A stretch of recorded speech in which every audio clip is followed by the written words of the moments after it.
عید کی آمد ہے. صرف آج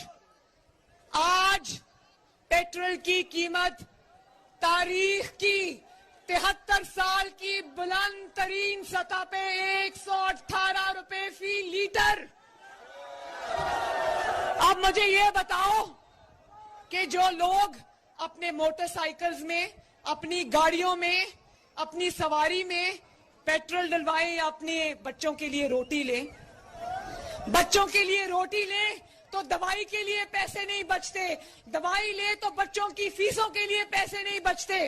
اور دیکھو اب عید کی آمد ہے، آٹا بھی مہنگا، بجلی بھی مہنگی، گیس بھی مہنگی، تیل بھی مہنگا، پیٹرول بھی مہنگا، چینی بھی مہنگی،